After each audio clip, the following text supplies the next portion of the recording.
សួស្តីប្រិយមិត្តជាទីមេត្រីព័ត៌មានថ្ងៃទី3ខែវិច្ឆិកាឆ្នាំ2025សារព័ត៌មានអាមេរិក CNBC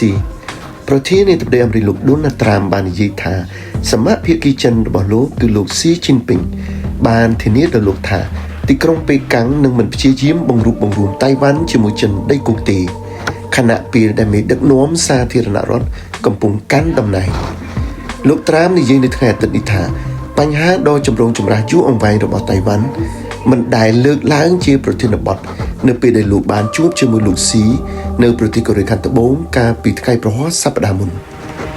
សម្រាប់កិច្ចប្រជុំទល់មុខគ្នាលើកដំបូងរបស់ពួកគេក្នុងរយៈពេល6ឆ្នាំកន្លងទៅនេះកិច្ចប្រជុំនេះភាគច្រើនផ្ដោតតែលើភាពតានតឹងពាណិជ្ជកម្មរវាងសហរដ្ឋអាមេរិកនិងចិននៅពេលដែលសួរនៅក្នុងកម្មវិធី60មីនុតរបស់ប្រព័ន្ធផ្សព្វផ្សាយអាមេរិកមួយ CBS ថាតើលោកនឹងបញ្ជាឲ្យកងកម្លាំងអាមេរិកធ្វើសកម្មភាពដែរឬទេប្រសិនបើប្រទេសចិនបានធ្វើសកម្មភាពយោធាលើកោះតៃវ៉ាន់លោកត្រាំបានបដិសេធឆ្លើយ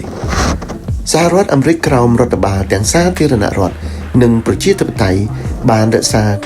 គោលនយោបាយភាពមិនច្បាស់លាស់ជាយុទ្ធសាស្ត្រលើកោះតៃវ៉ាន់ក្នុងបទសម្ភាសន៍កាលពីថ្ងៃសុក្រនៅរមណីយដ្ឋាន Mar-a-Lago របស់លោកនៅរដ្ឋ Florida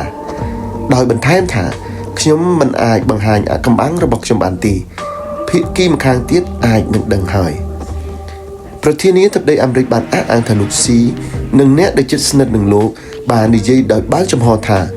យើងនឹងមិនធ្វើអ្វីទាំងអស់ខណៈពេលដែលប្រធានាធិបតីត្រាំជាប្រធានាធិបតីពីព្រោះពួកគេដឹងពីផលវិបាក